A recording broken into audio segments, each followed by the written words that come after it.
അസ്സലാമു അലൈക്കും. വേദിയിലിരിക്കുന്ന Shri T K Ashraf, വിസ്ഡത്തിൻ്റെ സംസ്ഥാന ജനറൽ സെക്രട്ടറി, അതോടൊപ്പം തന്നെ ശ്രീ കുഞ്ഞു മുഹമ്മദ് മദനി, പറപ്പൂർ, താജുദ്ദീൻ സ്വലാഹി, നിഷാദ് സലഫി അടക്കമുള്ള വേദിയിലും ഹാരിസ് ബിനു സലീം അടക്കമുള്ള വേദിയിലും സദസ്സിലും ഇരിക്കുന്ന അധ്യാപകരെ, ഏറ്റവും പ്രിയപ്പെട്ടവരെ, 5 മിനിറ്റാണ് സമയം. വളരെ കുറച്ച് സമയമാണ് സംസാരിക്കാനുള്ളത്. അതുകൊണ്ട് വിശദമായിട്ടുള്ളൊരു പ്രസംഗത്തിന് ഞാൻ മുതിരുന്നില്ല. ടീച്ചേഴ്സ് കോൺഫറൻസാണ് വിസ്ഡത്തിൻ്റെ നേതൃത്വത്തിൽ ഇവിടെ നടക്കുന്നത്. 21-ാം നൂറ്റാണ്ടിൽ ഏറ്റവും കൂടുതൽ വെല്ലുവിളികൾ നേരിടുന്ന ഒരു പ്രൊഫഷനാണ് ടീച്ചിങ് പ്രൊഫഷൻ. എനിക്ക് തോന്നുന്നു വളരെ വേഗത്തിൽ ഇല്ലാതെയാകുന്ന ഒരു ജോലിയും അധ്യാപക ജോലിയായി മാറാനുള്ളൊരു സാധ്യത ഈ കാലത്ത് ഉണ്ട്. അധ്യാപകരുടെ പരമ്പരാഗതമായ അറിവും സ്കില്ലും അത് മാത്രം കൊണ്ട് കാര്യമില്ലാത്തൊരു കാലത്തിലേക്ക് നമ്മൾ കടന്നിരിക്കുന്നു. ഒരു കാലത്ത് അധ്യാപകരെ നമ്മൾ കണ്ടിരുന്നത് ഒരു മിനി എൻസൈക്ലോപീഡിയ ആയിട്ടാണ്. എല്ലാ അറിവുകളും, ഒരുപക്ഷെ നോളേജിനേക്കാൾ ഇൻഫർമേഷൻസ് ഉള്ള ആളുകളായിട്ടാണ് കണ്ടിരുന്നത്. ഇന്നത് ഗൂഗിൾ റീപ്ലേസ് ചെയ്തു.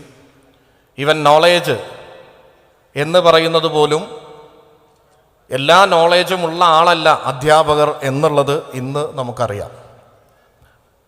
വിദ്യാർത്ഥികളെ സംബന്ധിച്ചിടത്തോളം, പുതിയ തലമുറയെ സംബന്ധിച്ചിടത്തോളം വളരെ ചെറിയ പ്രായത്തിൽ തന്നെ ഇൻഫർമേഷൻ്റെ ആക്സസ് കിട്ടുന്ന, പലപ്പോഴും അവർക്ക് ആവശ്യമായ അറിവുകളും സ്കില്ലുകളും ആർജിക്കാനുള്ള അവസരങ്ങൾ കിട്ടുന്ന മറ്റു പല പ്ലാറ്റ്ഫോമുകളും ഉയർന്നു വന്ന ഒരു കാലത്താണ് അധ്യാപകരായി നമ്മളിൽ പലരും ജോലി ചെയ്യുന്നത്.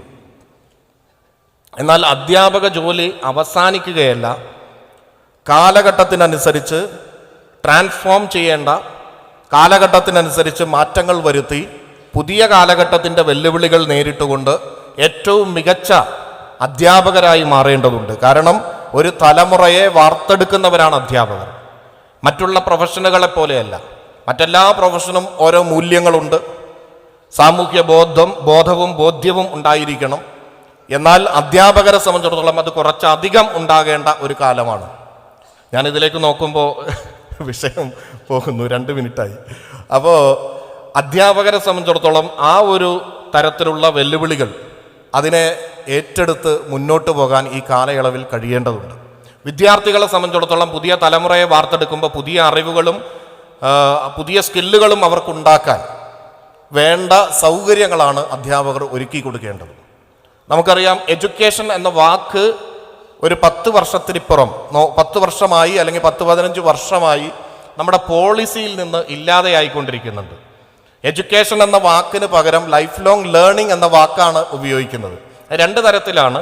ലൈഫ് ലോങ് ലേണിംഗ് എന്ന് പറയുമ്പോൾ ലേണർ സെൻറ്റേഡ് ആണ്. സെൽഫ് സെൻറ്റേർഡ് ലേണിങ്ങിന് പ്രൊമോട്ട് ചെയ്യുന്ന ഒരു ഇൻസ്റ്റിറ്റ്യൂഷൻ ബേസ്ഡ് ആണ് എഡ്യൂക്കേഷൻ എങ്കിൽ, ഒരു ടീച്ചർ വേണമെങ്കിൽ, ഒരു ഇൻസ്റ്റിറ്റ്യൂഷനും സംവിധാനങ്ങളും വേണമെങ്കിൽ, അതൊന്നുമില്ലാതെ ലേണിങ്ങിന് പ്രാധാന്യം കൊടുക്കുന്നതാണ് ലൈഫ് ലോങ് ലേണിംഗ്. പോളിസികൾ മാറുന്നു, പ്രോഗ്രാമുകൾ മാറുന്നു. ഇതിനൊരു വിമർശനം എന്ന് പറയുന്നത് പലപ്പോഴും കോർപ്പറേറ്റ് ലോകത്ത് സ്വന്തം റെസ്പോൺസിബിലിറ്റി ആയിട്ട് വിദ്യാഭ്യാസത്തെ മാറ്റുകയും സർക്കാർ അടക്കമുള്ള സംവിധാനങ്ങൾ അതിൽ നിന്ന് പിൻവാങ്ങാനുള്ള മറ്റൊരു തരത്തിലുള്ളൊരു പ്രൊമോഷനായിട്ടും ലൈഫ് ലോങ് ലേണിങ്ങിനെ പറയുന്നുണ്ട്. ഞാനത് വിശദമായിട്ട് പറയാൻ സമയമില്ല. ഞാൻ അതിലാണ് എൻ്റെ റിസർച്ച് എടുത്തിട്ടുള്ളത്.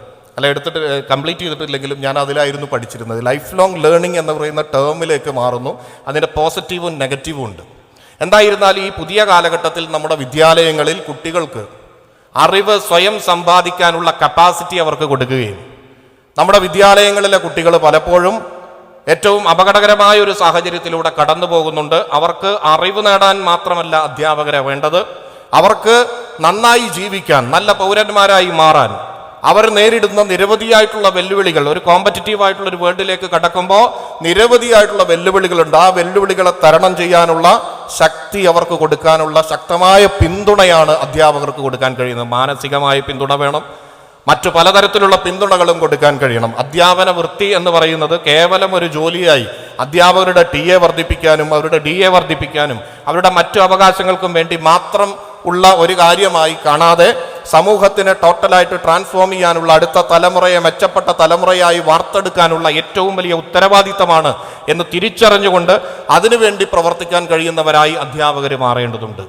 ഈ കാലയളവിൽ നമുക്കറിയാം, പ്രവാചകനെ തന്നെ സംബന്ധിച്ചിടത്തോളം വളരെ കുറഞ്ഞ 10-23 കാലം കൊണ്ടാണ് ഒരു സമൂഹത്തെ ആകെ ട്രാൻസ്ഫോം ചെയ്തത്.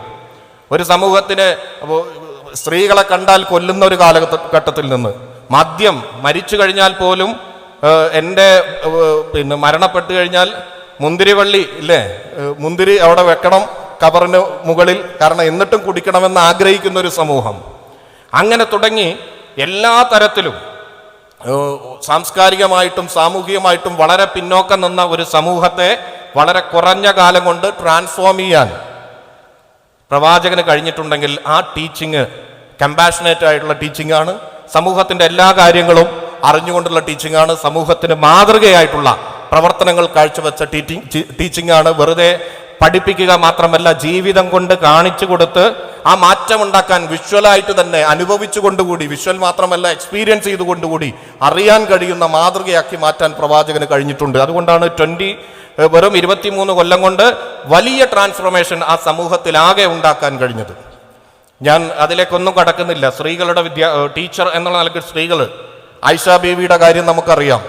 വളരെ പ്രധാനപ്പെട്ട ആ കാലഘട്ടത്തിൽ പ്രവാചകന് ശേഷം തലമുറയെ പഠിപ്പിക്കാനും ആശയങ്ങൾ കൈമാറാനും ഒക്കെ കഴിയുന്ന രീതിയിൽ സ്ത്രീകൾക്കും വലിയ റോളുണ്ട് എന്ന് തെളിയിച്ചതാണ്. അപ്പോൾ സ്ത്രീക്കും പുരുഷനുമൊക്കെ അടുത്ത തലമുറയെ വാർത്തെടുക്കുന്നതിൽ അധ്യാപകർ എന്നുള്ള നിലക്ക് വലിയൊരു പ്രാധാന്യമുണ്ട്. ഖുർആൻ തന്നെ ഇറങ്ങിയത് നമുക്ക് എല്ലാവർക്കും അറിയുന്നതാണ്. നിന്നെ സൃഷ്ടിച്ച സൃഷ്ടാവിൻ്റെ നാമത്തിൽ അറിയാനും പഠിക്കാനും വായിക്കുക എന്ന ഏറ്റവും പ്രധാനപ്പെട്ട കാര്യവുമായിട്ടാണ്. അപ്പം അതുകൊണ്ട് തന്നെ ഈ പ്രൊഫഷൻ അധ്യാപകരെ സംബന്ധിച്ചിടത്തോളം, പ്രത്യേകിച്ച് മതവിശ്വാസികളായിട്ടുള്ള അധ്യാപകരെ സംബന്ധിച്ചിടത്തോളം ഒരു സമൂഹത്തെ വാർത്തെടുക്കാനുള്ള ഏറ്റവും വലിയൊരു സാമൂഹ്യ ഉത്തരവാദിത്തമാണ് എന്ന് തിരിച്ചറിഞ്ഞുകൊണ്ട് നമ്മൾ പ്രവർത്തിക്കേണ്ടതുണ്ട്. ഇവിടെ നേരത്തെ പറഞ്ഞതുപോലെ നമ്മുടെ ചുറ്റുപാടും പലതരത്തിലുള്ള വെല്ലുവിളികളുണ്ട്. 2019 നമ്മുടെ രാഷ്ട്രത്തിൻ്റെ പിതാവായിട്ടുള്ള ഗാന്ധിജി ജീവിച്ചു മരിച്ച അല്ലെങ്കിൽ ജനിച്ചു വളർന്ന നാടായിട്ടുള്ള ഗുജറാത്തിലെ 12ാം ക്ലാസ്സിലെ പരീക്ഷയിൽ ഒരു ചോദ്യമായിട്ട് ചോദിക്കുന്നത് ഗാന്ധിജി എങ്ങനെയാണ് ആത്മഹത്യ ചെയ്തത് എന്ന്. ബോധപൂർവമായി ചരിത്രം തിരുത്താനുള്ള ശ്രമങ്ങൾ നടന്നുകൊണ്ടിരിക്കുകയാണ്. ഞാൻ നേരത്തെ ഇവിടെ വന്ന പരിപാടിക്ക് പറഞ്ഞിരുന്നു, ഇന്ത്യയിലെ ആദ്യത്തെ വിദ്യാഭ്യാസ മന്ത്രി മൗലാന അബ്ദുൽ കലാം ആസാദിന്റെ പേര് ഇല്ലാതെയാക്കിയത്. ആസാദിന്റെ മാത്രമല്ല, ഇപ്പൊ ഗാന്ധിയുടെ പേര് പോയിക്കൊണ്ടിരിക്കുന്നു, അംബേദ്കറുടെ പേര് പോയിക്കൊണ്ടിരിക്കുന്നു. അംബേദ്കറിന്റെ നേരെ തന്നെയാണ് ഇപ്പൊ നെഹ്റുവിന്റെ പേര്. സെക്കുലറിസത്തിന്, സോഷ്യലിസത്തിന് പ്രാധാന്യം കൊടുത്ത നെഹ്റുവിന്റെ പേര് ഇല്ലാതെ ആയിക്കൊണ്ടിരിക്കുന്നു. ഇങ്ങനെ പാഠപുസ്തകങ്ങൾ തിരുത്തിക്കൊണ്ടിരിക്കുന്ന അടുത്ത് വരാനിരിക്കുന്ന തലമുറ അപകടകരമായ രീതിയിൽ വർഗീയമായി ചിന്തിക്കാൻ കഴിയുന്ന, അല്ലെങ്കിൽ അടുത്തൊരു തലമുറയെ എങ്ങനെ വേണമെങ്കിലും ചിന്തിപ്പിക്കാൻ കഴിയുന്ന രീതിയിൽ ഇന്നലെകളിൽ നടന്ന സംഭവങ്ങളെ അതിൻ്റെ യഥാർത്ഥത്തോടെ ഉൾക്കൊള്ളാൻ കഴിയാത്ത രീതിയിൽ ചരിത്രബോധമില്ലാത്തൊരു തലമുറയെ സൃഷ്ടിക്കുന്ന പ്രവർത്തനങ്ങൾ നമ്മുടെ വിദ്യാഭ്യാസ മേഖലയിൽ നടക്കുന്നുണ്ട്. ആ വിദ്യാഭ്യാസ മേഖലയിൽ നടക്കുമ്പോൾ അതിനെ ചെറുത്തു തോൽപ്പിക്കേണ്ടത് നമ്മുടെ എല്ലാവരുടെയും ആവശ്യമാണ്. ഇവിടെ പറഞ്ഞല്ലോ PM ശ്രീ മാത്രമല്ല, മറ്റേത് തരത്തിലുള്ള ഫണ്ടുകളും നമുക്ക് അർഹതപ്പെട്ട ഫണ്ടുകൾ തരാനും കണ്ടീഷൻസ് വെച്ചുകൊണ്ട് ആ കണ്ടീഷൻ അനുസരിച്ച് ഫുൾഫിൽ ചെയ്താലേ നമുക്ക് അർഹതപ്പെട്ട ഫണ്ട് തരൂ എന്ന് പറയുന്ന സാഹചര്യത്തിലേക്ക് പോകുന്നു. ഇങ്ങനെയൊക്കെ വിമർശകർ ഉണ്ടാകുമ്പോഴും ഒരു കാര്യം നമ്മൾ ആലോചിക്കേണ്ടത്, ഇപ്പോഴും ഭരണഘടനയുടെ ആമുഖവും കേന്ദ്ര ഗവൺമെന്റ് ഒഴിവാക്കിയ പാഠത്തിന്റെ ഭാഗങ്ങളും പഠിപ്പിക്കുന്നത് കേരളത്തിലെ കരിക്കുലത്തിന്റെ പരിഷ്കരണം കഴിഞ്ഞതിന് ശേഷം കേരളത്തിൽ മാത്രമാണ് എന്ന കാര്യവും നമ്മൾ മനസ്സിലാക്കണം. അതോടൊപ്പം തന്നെ ഓരോ കണ്ടീഷൻ വെച്ചുകൊണ്ടും നമ്മളെ വിദ്യാഭ്യാസ മേഖലയെ തന്നെ തകർക്കുന്ന, വരാനിരിക്കുന്ന തലമുറയെ അപകടകരമായ രീതിയിലേക്ക് മാറ്റുന്ന ഒരു വലിയ പ്രവർത്തനങ്ങൾ നടന്നുകൊണ്ടിരിക്കുന്നുണ്ട്. ഇതിനെ നമ്മൾ സെക്കുലറായിക്കൊണ്ട് ജനാധിപത്യ ബോധത്തോടുകൂടി ഇതിനെ ചരിത്രബോധം സമൂഹത്തിന് വളർത്തിയെടുത്തുകൊണ്ട് ഇതിനെ ശക്തമായ രീതിയിൽ നമുക്ക് ഒന്നിച്ച് പ്രതിരോധിക്കേണ്ടതുണ്ട്. നാളത്തെ തലമുറ ഏറ്റവും മികച്ച തലമുറയായി വരുന്നതിന് വേണ്ടിയിട്ടുള്ള സാമൂഹിക ഉത്തരവാദിത്തമാണെന്ന് തിരിച്ചറിഞ്ഞുകൊണ്ട് നമുക്ക് എല്ലാവർക്കും ഒന്നിച്ച് പ്രവർത്തിക്കാമെന്ന് മാത്രം പറഞ്ഞുകൊണ്ട് ഈ പരിപാടിക്ക് എല്ലാവിധ ആശംസകളും നേർന്നുകൊണ്ട് ഞാൻ എൻ്റെ വാക്കുകൾ നിർത്തുന്നു. ഒരു ലേശം വൈകിയിട്ടുണ്ട്, ക്ഷമിക്കുക. എന്തായിരുന്നാലും വിസ്ഡത്തിൻ്റെ നേതൃത്വത്തിൽ വളരെ ചിട്ടയായിട്ട് അധ്യാപകരെ പലരും എനിക്ക് പരിചയമുള്ളവരുണ്ട്, വളരെ നന്നായി പ്രവർത്തിക്കുന്നവരാണ്. ഇപ്പോൾ നമുക്കറിയാം വിദ്യാർത്ഥികളിൽ മാനസികമായ പ്രശ്നങ്ങൾ, അതുപോലെ ലഹരി അടക്കമുള്ള പ്രശ്നങ്ങളുണ്ട്. ഇതിനൊക്കെ പ്രതിരോധിക്കാനുള്ള പ്രവർത്തനങ്ങളുമായി നമുക്ക് മുന്നോട്ട് പോകണം.